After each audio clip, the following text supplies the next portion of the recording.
Welcome, my friends, to tonight's journey into shadows and secrets.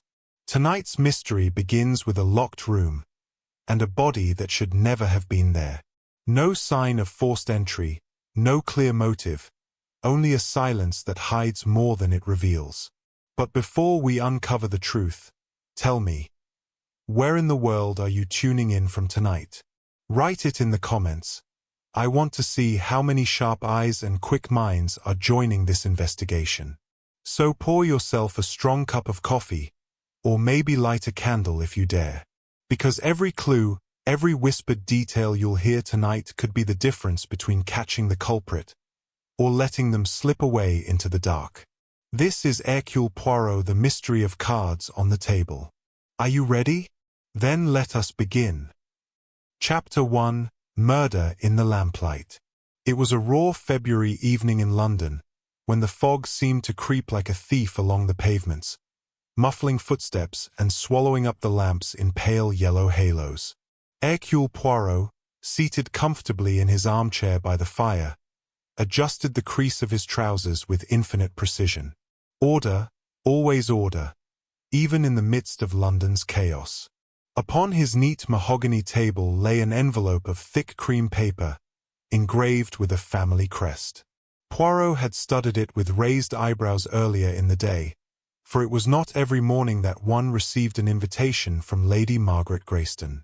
Lady Margaret, widow of the late Viscount Greyston, was known in London society for her grand yet somewhat melancholy gatherings at Greyston House, a venerable estate on the outskirts of the city. The reason for this particular dinner, the letter stated, was a select evening of cards and conversation among trusted friends. Poirot had smiled at the phrasing. Trusted friends. Mon Dieu. How lightly they used that word. Still, he had accepted. Not for the lieu of the card table, for the little Belgian's interest in games of chance was minimal, but because there was something in the letter, some faint tremor between the lines, that suggested unease. And Poirot, who knew well the hidden dramas of the human heart, never disregarded such an intuition.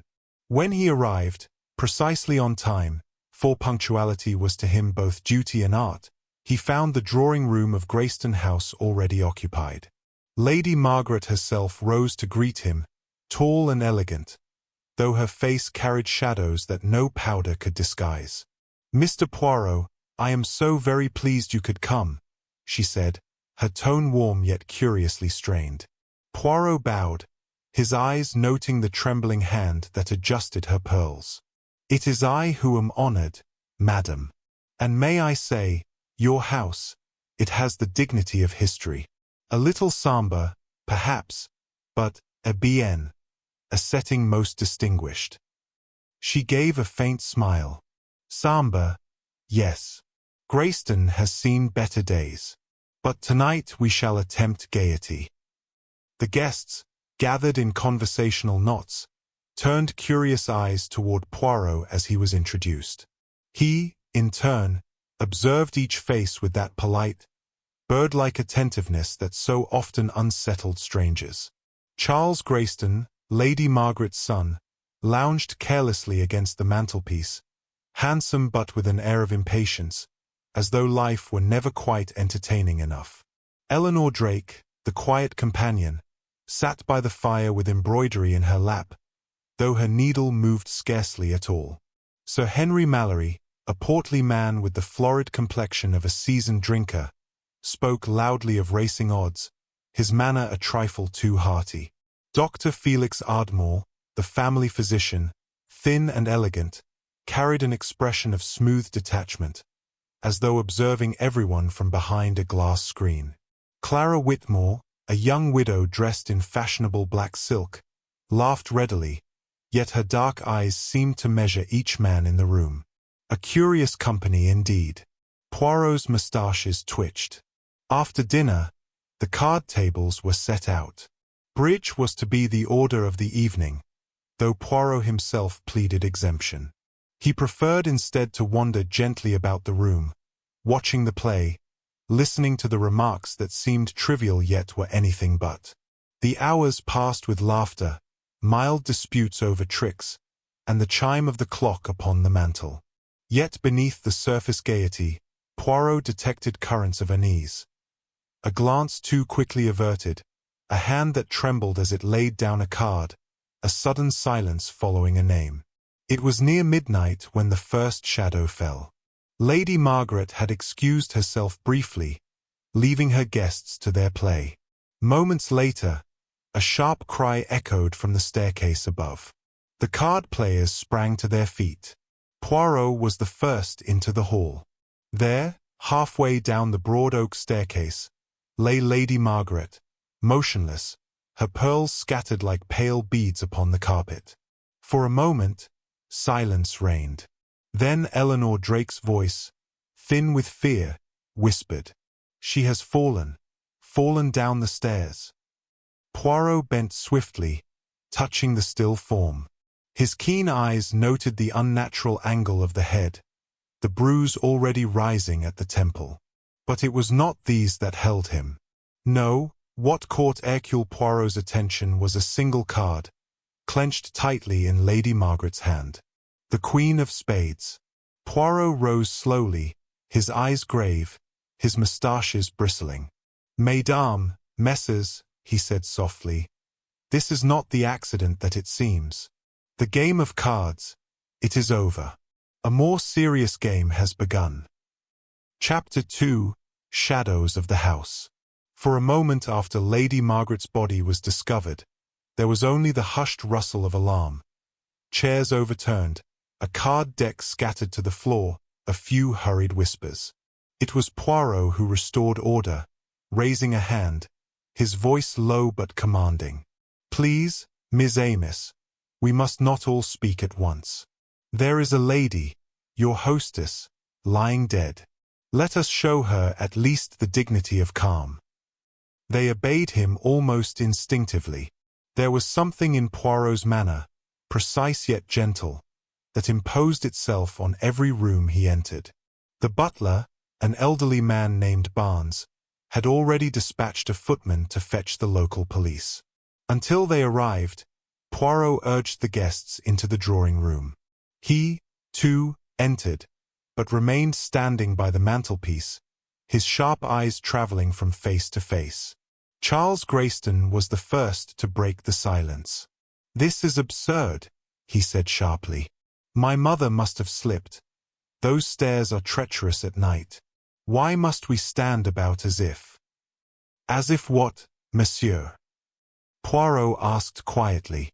Charles's flush deepened. "As if this were something sinister." Poirot inclined his head.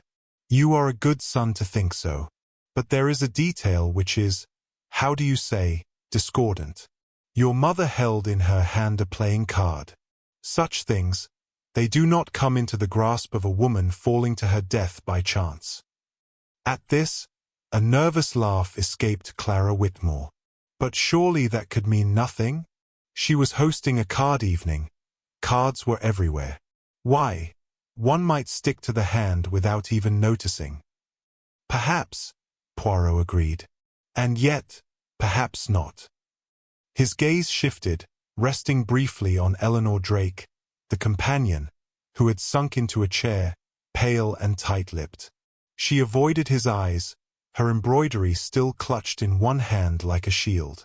One by one, Poirot let his eyes, and his questions, fall upon the group. Sir Henry Mallory, with his booming voice now somewhat subdued, cleared his throat. "Lady Margaret's death is a tragedy, yes, but nothing more. The poor woman had been unwell. I saw her stumble earlier in the evening. It was bound to happen sooner or later." Poirot raised his brows. "A medical opinion from a man of business." Sir Henry bristled. "I only meant, well, Ardmore can tell you." Dr. Felix Ardmore, tall and immaculate in his evening coat, folded his hands smoothly. "Lady Margaret suffered from occasional dizziness, it is true. I had warned her to avoid late hours. Tonight may simply have proved too much." Poirot inclined his head, though his eyes gleamed. "Ah, But she had not the look of one about to swoon at the dinner table. Doctor. She ate, she conversed. Was there anything then to suggest such an attack? Ardmore's lips curved faintly. Illness does not always announce itself, Monsieur Poirot. Non, Poirot said. But sometimes the human heart, it betrays the truth, does it not? Poirot next turned to Clara Whitmore. She had crossed one elegant leg over the other, her jeweled fingers tapping lightly against her glass. She seemed outwardly composed, yet her eyes flicked nervously toward Charles Greyston when she spoke. "It is dreadful, of course," she said. "But Lady Margaret was, shall we say, not always easy. Perhaps she was more troubled than any of us knew." Charles shot her a look, sharp with warning, but she merely shrugged, a smile playing at the corner of her lips. And then there was Eleanor Drake, still silent. Poirot approached her with gentleness. "Mademoiselle, you were close to Lady Margaret, I think?" "Yes," she said quietly. "I have been with her these past 5 years." "Then perhaps you noticed something unusual tonight." Eleanor hesitated, then lowered her gaze. She was unsettled. More than usual. She seemed afraid. "Afraid?" Poirot repeated softly. "Yes. Just before dinner she told me," Eleanor's voice faltered. "She told me she felt she was playing a game she could not win." The words hung in the air. Somewhere, a log cracked in the fireplace. Poirot stepped back, folding his arms. He had what he needed for the moment. Fragments, suggestions, contradictions. Already, he felt the subtle patterns forming, though faint as yet. As the sound of approaching footsteps announced the arrival of the police, he allowed himself one final glance at the group. Charles, defensive, his jaw set. Clara, smiling too easily. Ardmore, polished, withholding something. Sir Henry, blustering to cover unease. Eleanor, pale, burdened with knowledge she dared not share. Yes, the circle of suspects had drawn itself neatly. Poirot smoothed his moustache and murmured, more to himself than to them. "It is indeed as Madame said. A game, and one in which the stakes are very high." Chapter 3. A Belgian guest arrives. The police had arrived, a stout, red-faced Superintendent Briggs from the local division, accompanied by a younger sergeant with notebooks at the ready. They entered with the energy of men who preferred facts to speculation and action to reflection. "Accident, most likely," Briggs declared after the briefest of glances at Lady Margaret's body. "These stairs, old wood, poor lighting. A slip, a broken neck. Sad business, but not uncommon." Poirot, who had quietly followed, allowed the man his moment. Only when Briggs motioned for the body to be lifted did he intervene. "If you would pardon, Superintendent, one little moment." Briggs frowned. "Yes, Mr. Poirot? You've been introduced, I take it. Famous detective from London." Poirot bowed. "You are most kind. But perhaps, before she is moved, permit me a look." Briggs muttered but stepped aside. Poirot bent with delicate precision, his fingers never actually touching the body, his eyes missing nothing. The scattered pearls, the Queen of Spades clutched tight in one hand, the faint indentation of a heel mark on the polished stair above, all these he stored away in his mind with the neatness of numbered files. When he straightened, his expression was grave. "Superintendent, if it is an accident, it is the most curious accident I have yet encountered. Will you allow that Hercule Poirot observes before he concludes?" Briggs gave a grunt. "Well, I can't stop you, sir, but I'll not have interference with procedure." Poirot inclined his head. "Procedure, it is admirable. But it is psychology, the human heart, which solves crimes. Allow me, at least, the liberty to speak with those present." Briggs looked around at the anxious group. Very well. But keep it brief. Back in the drawing room, Poirot faced the guests once more. He did not loom or intimidate. Instead, he merely stood, tidy and composed, his fingertips touching lightly before him, his eyes shining with intelligence. "Mesdames et messieurs," he said, "I beg your indulgence. A tragedy has occurred in this house tonight. The police will make their inquiries. But I must also ask you questions, little questions, perhaps trivial, yet important.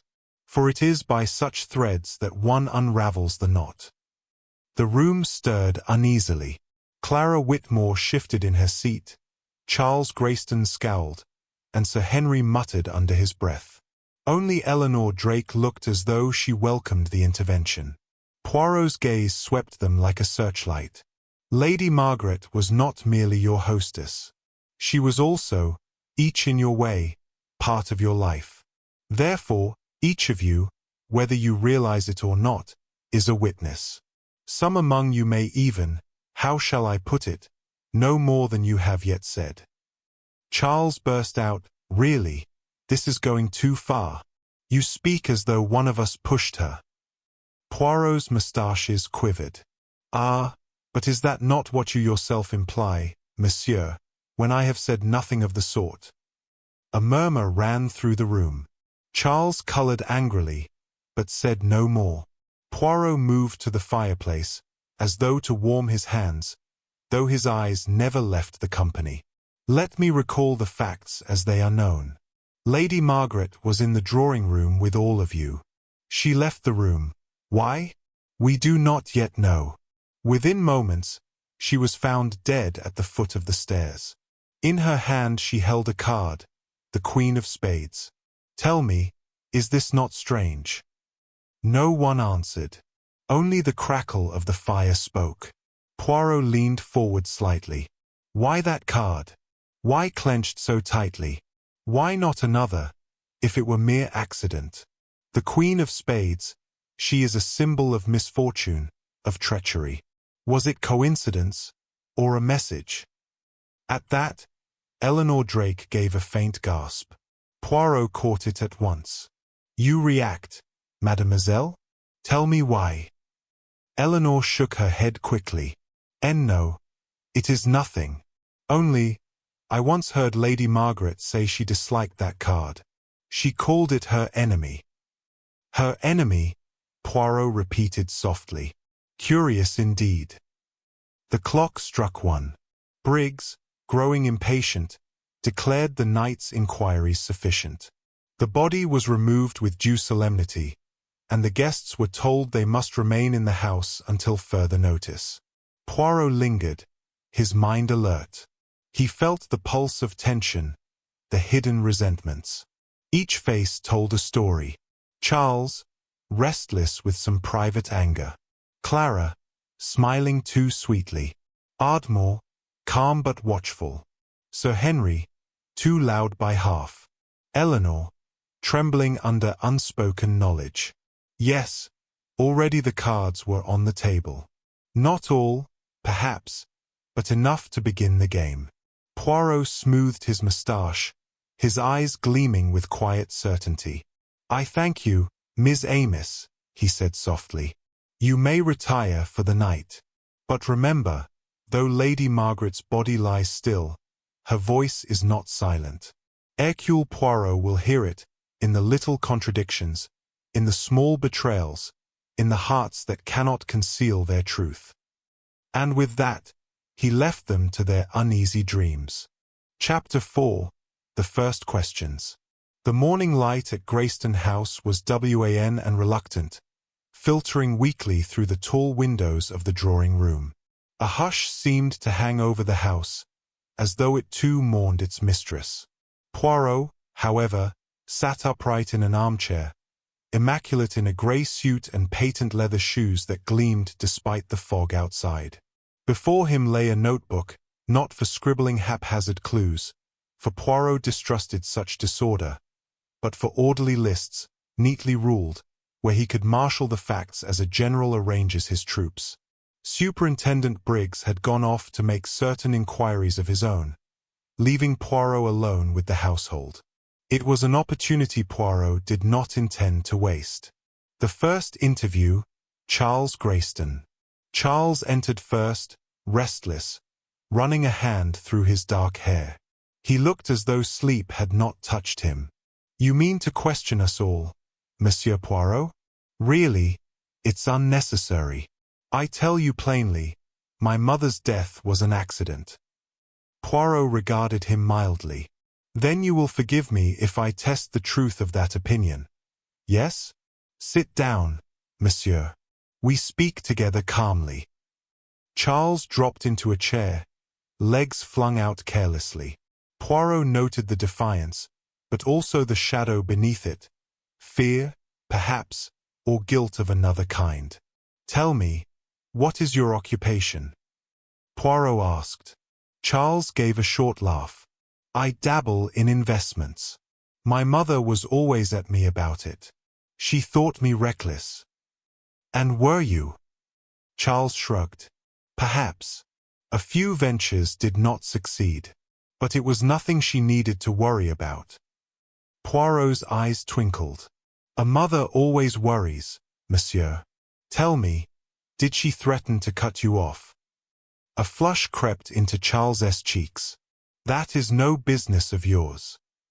"On the contrary," Poirot said gently, "it may be very much my business. You quarreled last night." Charles's eyes flickered. "Not quarreled. A difference of opinion. That is all." "Eh bien," Poirot said, making a neat note. "A difference of opinion. We shall remember it." The second interview, Clara Whitmore. Clara entered with a rustle of silk and a faint scent of violets. She smiled at Poirot with practiced charm. "What a dreadful business, Mr. Poirot. Poor Lady Margaret. I can hardly believe it. She was so strong." "Strong, yes," Poirot agreed. "And yet she spoke to her companion of fear, did she not? Fear of a game she could not win." Clara's smile faltered for a fraction of a second. Then she leaned forward, her tone confidential. "Lady Margaret was highly strung. She imagined things. I told her often not to brood." "You were close to her?" Clara's eyes glinted. "Close?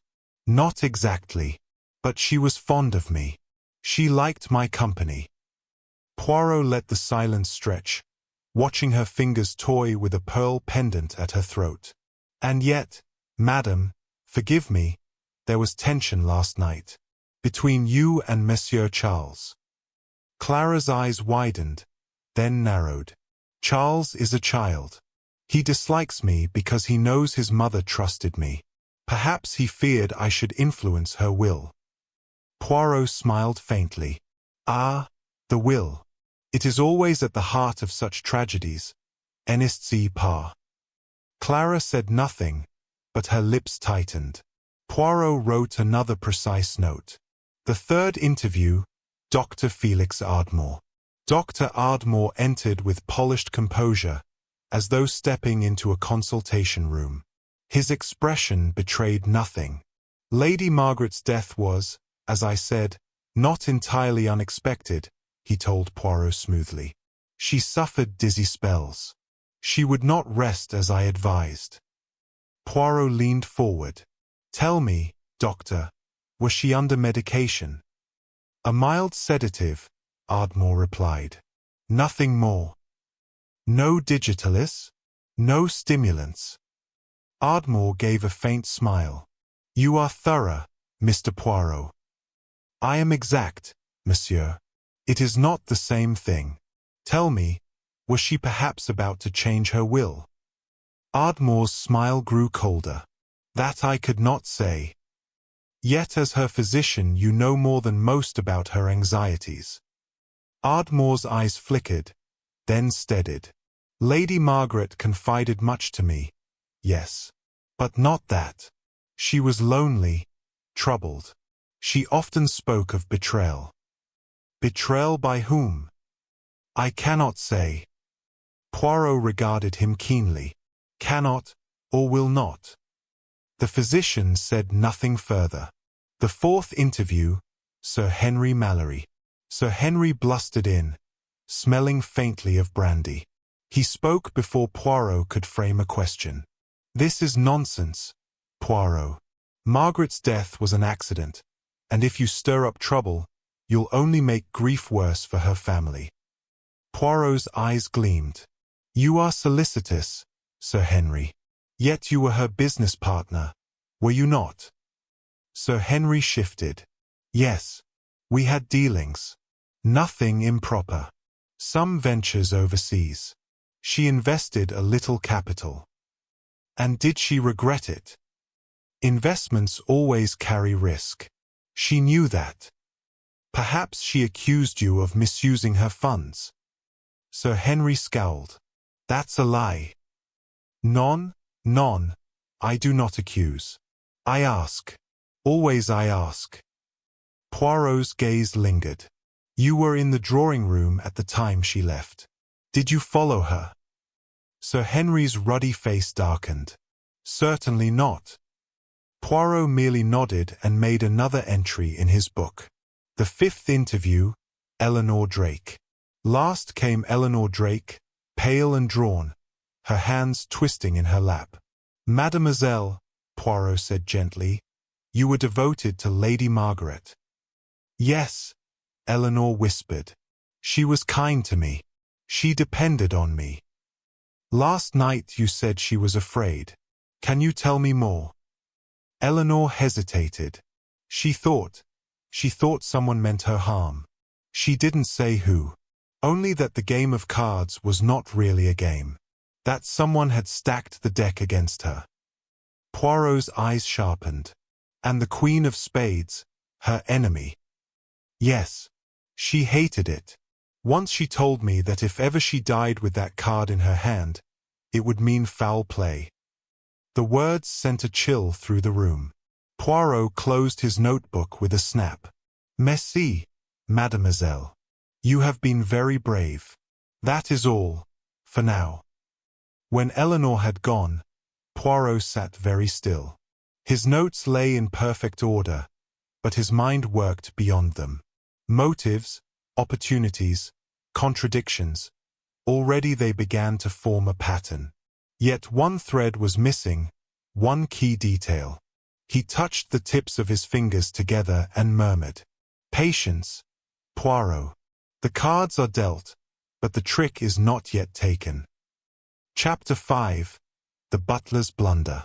Superintendent Briggs returned late in the afternoon, a certain satisfaction in his step, as though he carried not merely his own conclusions but the solution itself. I've been making my inquiries, he announced, rubbing his hands. And I think we've got our answer. The guests, summoned once more to the drawing room, looked up sharply. Poirot, seated serenely by the fire, tilted his head but said nothing. Briggs cleared his throat. Lady Margaret's solicitor has confirmed that she intended to alter her will. Only yesterday she had written to request a draft be prepared, cutting down her son Charles's inheritance considerably, and making a generous provision for her companion, Miss Drake. A murmur ran through the room. Charles sprang to his feet. That's absurd. She would never. But Briggs raised a hand. What's more, I've spoken to the house staff. Several saw Lady Margaret and her son in heated words yesterday afternoon. One maid distinctly heard her say, I shall not be blackmailed. All eyes turned to Charles. He stood stiff, his face flushed, eyes blazing.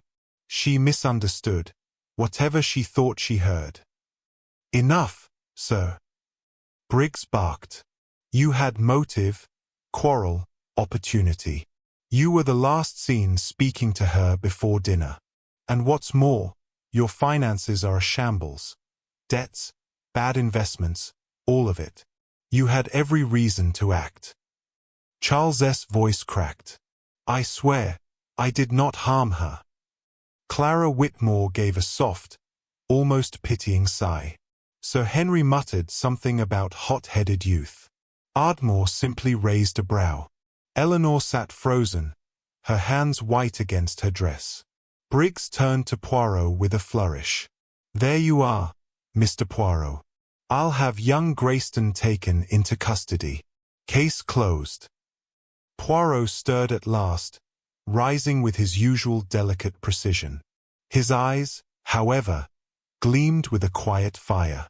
"Case closed, Superintendent? Ah, but how premature. Forgive me, I do not speak against your diligence. You are correct. Monsieur Charles had reason to quarrel with his mother. He had debts, he had perhaps anger. But motive, Miss Amos, is not enough." Briggs scowled. "The facts are clear." Poirot spread his hands. "Clear? None. They are clouded. Consider, Lady Margaret fell upon the stairs. If pushed, where was the sign of struggle? And the card in her hand, the Queen of Spades. Would Charles, in his hot-headedness, think to stage such a tableau? None. He is a man of impulse, not of cunning." Charles gave a choking laugh. "You see, Poirot believes me." Poirot held up a hand. "Do not rejoice too soon, monsieur. That you did not push your mother does not mean your conscience is clear. The quarrel, the debts, they are true. You have not told me everything. But her death, no. I do not think the hand that struck was yours." Briggs muttered darkly, but Poirot pressed on. "Also," Poirot continued softly, "remember this, Lady Margaret feared betrayal. She spoke of playing a game she could not win. To her, the card was a symbol. Why should she die clutching it unless her death was meant as a message?" He turned, his gaze sweeping the group. Clara shifted uncomfortably, Ardmore smoothed a cuff, Sir Henry cleared his throat, Eleanor lowered her eyes. Each face, Poirot noted, carried its own secret weight. After the gathering had broken up, Charles cornered Poirot in the corridor. His voice was urgent, desperate. "Poirot, you must believe me. Yes, I argued with her. Yes, I needed money. But I would never, never." Poirot looked at him gravely. "Monsieur, you are reckless, proud, foolish perhaps, but not a murderer. Still, take care. Lies, even little ones, may one day destroy you." Charles turned away, his jaw tight, shoulders slumped. That evening, Poirot walked alone in the library, his mind occupied. The house was quiet, shadows deepening. He stood before the card table still set from the night before. A Queen of Spades lay there, another from the deck, innocuous and unremarkable. Poirot touched it lightly with a fingertip. The symbolism, it is everything. She knew, she feared, and she tried to tell us. But what exactly was the message? The door creaked, and Eleanor Drake entered timidly. "Mr. Poirot, may I speak?" Her voice trembled, but her eyes were steady. "I did not tell you everything earlier. Lady Margaret," she said more. "She said that one of those at the table had already ruined her life, and that tonight, before the game ended, she would expose them." Poirot's moustaches twitched. "Ah, so it is that the Queen of Spades was played upon her, not by her. Merci, mademoiselle. You have dealt a very important card indeed." Chapter 6. The Doctor's Diagnosis. The next morning dawned sharp and cold, the mist curling low across the gardens of Grayston House. Inside, tension was thicker than the fog. Each of the guests went about their breakfast in silence, eyes avoiding one another, words clipped short. Poirot, however, appeared in excellent spirits.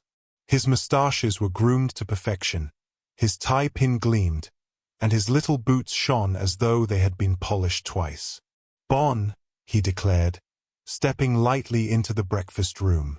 "I trust you all have slept well? No? Ah, but that is natural. When there is death in a house, one does not sleep with ease.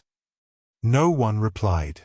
Poirot helped himself to coffee, sat at the head of the table with all the authority of a host, and smiled benignly at the company. The card trick. As they finished, Poirot produced a small deck of cards from his pocket. The gesture drew startled looks. "Messieurs et mesdames," he said cheerfully, "you came here last night for cards, n'est-ce pas? Let us play one more hand, only a very little one. It will amuse me." Clara laughed lightly, though there was a tremor in her voice. "Surely you cannot mean it now." "But yes," Poirot insisted. "It is symbolic, you understand.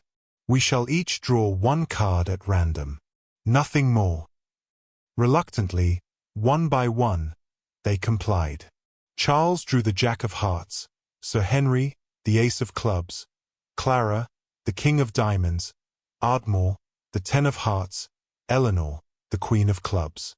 Poirot spread the cards neatly upon the table, then slowly turned over his own, the Queen of Spades. A little gasp escaped Eleanor. Clara's hand jerked, spilling her spoon. Ardmore's lips tightened. Sir Henry muttered an oath. Poirot smiled, but his eyes glittered. "Voila! It is chance, or perhaps not. You see how one card can disturb so much? The Queen of Spades. It is not loved. Lady Margaret knew it well. I think she wished us to understand that this card, this symbol, was held over her. A weapon. A threat. And now, perhaps, a clue." He let the silence stretch until it was unbearable. Then he gathered the cards with precision and slipped them back into his pocket, probing the weaknesses. Later that morning, Poirot strolled with Clara Whitmore in the conservatory. The glass panes dripped with condensation, the air heavy with the scent of hothouse roses. "You are a woman of charm, madam," Poirot said mildly. "One who knows her effect upon men." Clara arched a brow. "You flatter me." "I do not flatter. I observe. It is not the same." Poirot's eyes narrowed slightly. "Lady Margaret, she mistrusted you, did she not?" Clara gave a short laugh. "She feared losing her son's devotion, perhaps. Mothers often do." "Or perhaps," Poirot said softly, "she feared losing her fortune." For the briefest instant, Clara's composure faltered. Poirot saw the flicker of anger behind her smile. In the library, Poirot engaged Dr. Ardmore. "You are a physician, doctor. It is your duty to preserve life, not end it." "Indeed," Ardmore replied smoothly. "And yet, how often in history has poison, the weapon of the subtle, passed through a doctor's hand?" Ardmore's gaze sharpened. "You accuse me." "Not at all. I merely remark, Lady Margaret was in your care. She trusted you. Yet she spoke of betrayal. Tell me, doctor, was it you she feared?" Ardmore's jaw tightened, though his voice remained calm. "If she feared me, she gave no sign." "Ah, but the absence of a sign. It is sometimes the loudest signal of all," Poirot murmured. "The watchful eye." With Sir Henry, Poirot took another tack. "You are a man of business, Sir Henry. Such men often take risks. But tell me, how risky were your ventures with Lady Margaret's money?" Sir Henry flushed. "All investments carry some danger." Poirot leaned closer. "And when those investments fail, what then? Might not a proud woman threaten to expose her partner? To ruin his reputation?" Sir Henry's fists clenched on the arms of his chair. "Margaret was too clever for that. She knew we'd both suffer if it came out." "Ah," Poirot said softly. "So there was something to come out." Sir Henry swore under his breath, realizing too late he had said too much. Eleanor's burden. Finally, Poirot found Eleanor in the music room, her hands resting on the keys of a silent piano. "Mademoiselle," he said gently, "you were perhaps the only one Lady Margaret trusted. And yet even you, she did not tell you everything." "She was afraid," Eleanor whispered. "Afraid of all of them. She said the card game was only a reflection of the greater game being played in this house. She said," Eleanor broke off, shivering. "I cannot repeat it." Poirot touched her arm lightly. "Courage, mademoiselle. The truth must be spoken. Lady Margaret left us a message, and unless we listen, her death will remain in darkness." That evening, Poirot sat alone in his room, polishing his moustaches, his mind alive with impressions. Each suspect had revealed something in their reactions: fear, anger, evasion. He had rattled the guilty, though he could not yet name them. "The human heart, it is like a card game," he murmured. "Some play boldly, some cautiously, but always, the truth is betrayed by the way they hold their cards." Chapter 7. A Second Disturbance. The second evening at Greyston House fell heavy with unease. Shadows seemed darker in the corridors, the ticking of the long case clock louder, every creak of the floorboards sharper. The house was not at peace. At precisely 9 o'clock, a shriek tore through the silence. Guests rushed to the library, where the cry had come from. There they found Eleanor Harcourt, pale and trembling, pointing to the writing desk. The drawer, locked the day before, now lay forced open.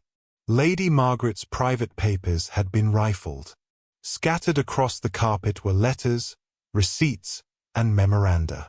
But one document was missing: the codicil. Eleanor gasped. "Her will, it is gone." The missing codicil. Within minutes, the household was in uproar. Sir Henry cursed loudly, demanding to know who had dared break into the desk. Clara clasped her pearls, her eyes wide but watchful. Ardmore bent over the lock, muttering about professional thieves. Charles O'Brien looked half amused, half appalled, as though he were watching an amusing drama. Poirot raised his hand, and silence descended. "Messrs at Mesdames," he said, "this theft, it is no accident. Someone here feared what that codicil contained. Someone here is desperate." Eleanor, still shaken, whispered, She told me she had changed everything only a week ago.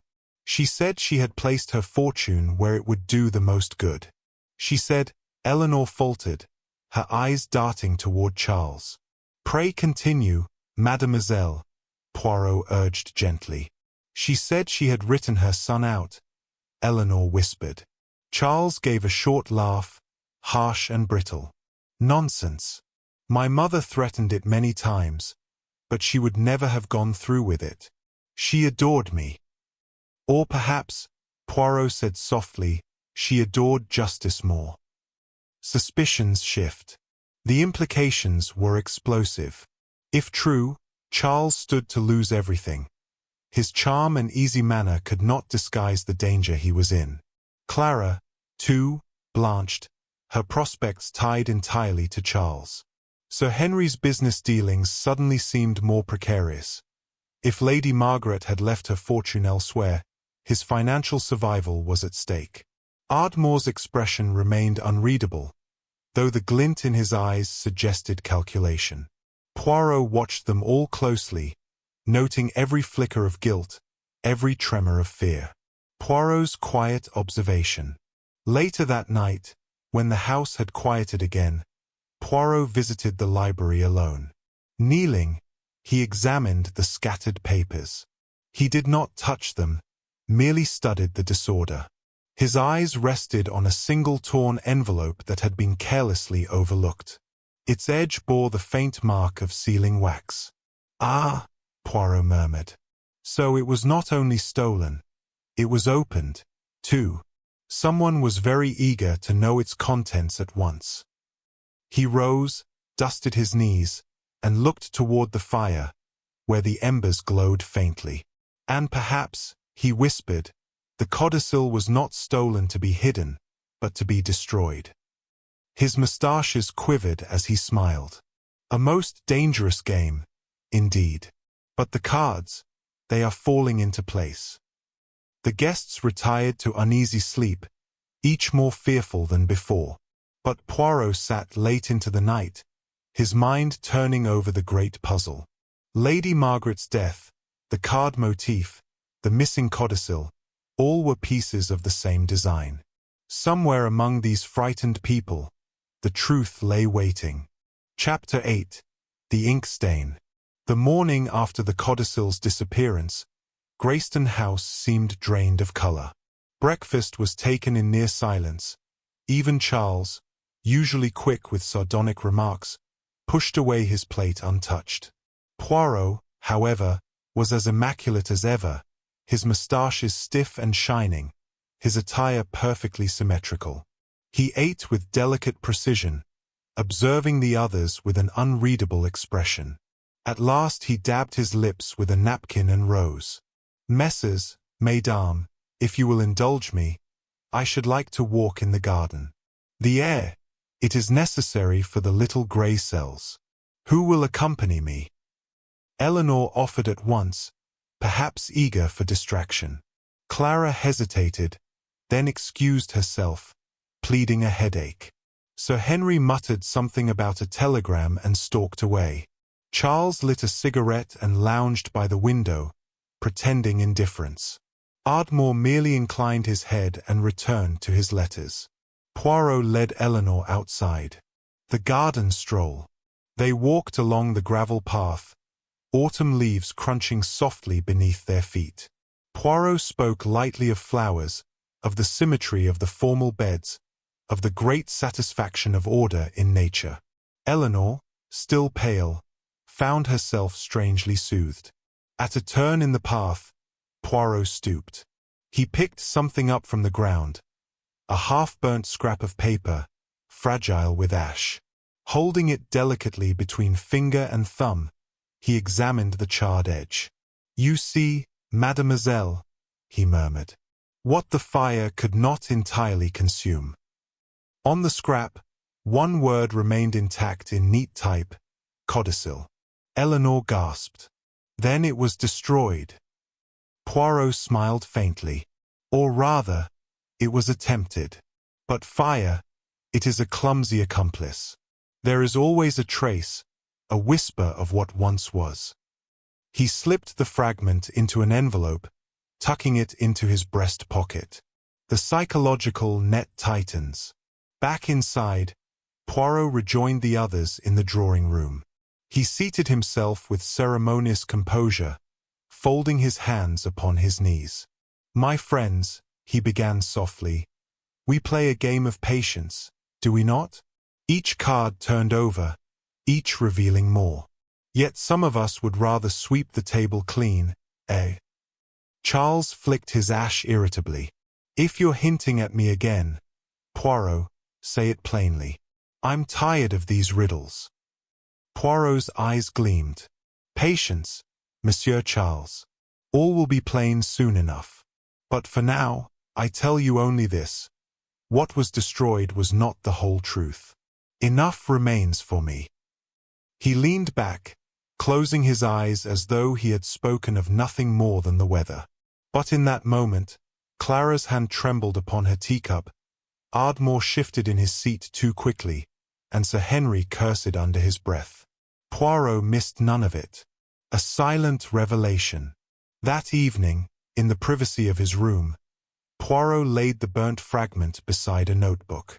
He traced a fingertip over the surviving letters, then over a small smudge in the margin. It was wax, faint, reddish, unmistakable. "Bon," he whispered. "Now I see the pattern. The motive, it is clearer. One must not only ask who gains, but also who fears to lose. And fear, Miss Amos, fear is written not in ink, but in the trembling of hands, in the haste of lies, in the silence too carefully kept." He closed the notebook and placed it neatly upon the table. The little grey cells were dancing. Chapter 9. All cards on the table. The great drawing room of Greyston House was ablaze with lamplight, yet an oppressive heaviness hung over the gathering. The curtains were drawn, the fire burned low, and in the silence the tick of the long case clock was unnervingly loud. Lady Margaret sat upright, her hands tightly clasped on her lap. Charles lounged in an armchair with exaggerated nonchalance, though the twitch of his jaw betrayed tension. Clara Whitmore fanned herself nervously, though the air was cool. Sir Henry stood by the mantelpiece, his heavy brows drawn low. Dr. Ardmore leaned elegantly in a corner, his expression too carefully composed. Eleanor took a seat apart, her anxious eyes flitting from one face to another. Into this tableau stepped Hercule Poirot. His appearance was immaculate as always, every crease in his suit sharp, his moustaches gleaming like polished bronze. He looked around the room, bowing slightly. Mesdames, Messieurs, I thank you for your patience. Tonight, the cards are indeed upon the table, and I assure you, every card will be turned. A shiver seemed to pass through the room. Poirot sets the stage. You see, Poirot continued softly, this affair has presented itself like a hand of bridge, each player concealing, each making their bids, each bluffing as best they can. But the little grey cells, they do not play at chance. They follow order, logic, psychology. He paused, letting the silence grow taut. At first, it appeared simple. The codicil of Lord Greyston, which altered his will, vanished. To whom would this benefit? His son, Charles, who faced ruin. His old friend Sir Henry, who risked exposure of certain business dealings. Dr. Ardmore, whose reputation could ill endure scrutiny. Madame Whitmore, who might secure her independence. Even the loyal Miss Drake, who knows more than she says. Each, you see, had something to gain, or to lose. Charles snorted. You've listed half the world, Poirot. Get on with it. Poirot raised one elegant finger. Patience, monsieur. One does not win a hand by throwing down all the cards at once. The false trails. He began pacing, his small feet making no sound on the thick carpet. The burnt fragment told us that the codicil was indeed destroyed. Yet the hand that struck the match, that is where all turns. At first glance, suspicion fell most naturally upon Charles. He had quarreled with his father, he had debts, and his manner was, how shall we say, impatient with fortune. Charles smirked bitterly. But no, said Poirot, Monsieur Charles is reckless, but he is not a fool. To destroy the codicil openly, crudely, it is too obvious, too dangerous. Non. Another hand moved swifter, with more calculation. Ardmore shifted. You can't mean. Poirot's hand rose. Permit me, doctor. Consider also Sir Henry. Brusque, forceful, accustomed to sweeping obstacles aside. He had the most to lose from Lord Greyston's newfound suspicions in business. Yet, to destroy the codicil himself? Again, too direct, too clumsy. Sir Henry's face reddened, but he said nothing. Poirot's eyes moved to Clara. And you, madam, you played the part of the anxious widow, the innocent. Yet one wonders at your eagerness, your tears too perfectly timed, your constant presence at the desk where the will lay. Clara half rose, her fan trembling. How dare you? Poirot's gaze stopped her. But no, even here, I find another truth beneath. For the woman who acts the child, she does not take such decisive steps as burning legal documents. Non, she plays another kind of game. Poirot let the silence settle, heavy, suffocating. All eyes were fixed on him. The trap springs. And so, Poirot said softly, It comes to the detail, the little clue which all others missed. On the burnt scrap of paper, not only the word codicil survived. There was also a smudge of wax, red wax. His eyes darted from face to face. But, Ms. Amos, the codicil bore no seal of wax. It was but a typed sheet, signed. Where, then, came this red wax? The room was utterly still. Poirot's voice dropped. It came from a letter. A personal letter, sealed and placed in Lord Greyston's desk. The letter that spoke of betrayal. It was burned with the codicil, to silence two truths at once. Only one person here had both knowledge of the codicil and access to that sealed letter. Only one person feared exposure more than loss of inheritance. His moustaches twitched, his eyes gleamed. And that person, Mesdames et Messieurs, is. Chapter 10. The Last Trick. Poirot's eyes moved slowly across the room, resting briefly on each face. The atmosphere was so taut that even the fire seemed to burn with a muted crackle, subdued beneath the weight of expectation. And that person, he said, his voice firm, is none other than Dr. Felix Ardmore. The shock. A collective intake of breath followed. Lady Margaret let out a faint cry, while Eleanor Drake stiffened as though struck. Charles leapt to his feet. "Ardmore?" he barked. "The doctor!" Clara gasped, her fan falling to the floor.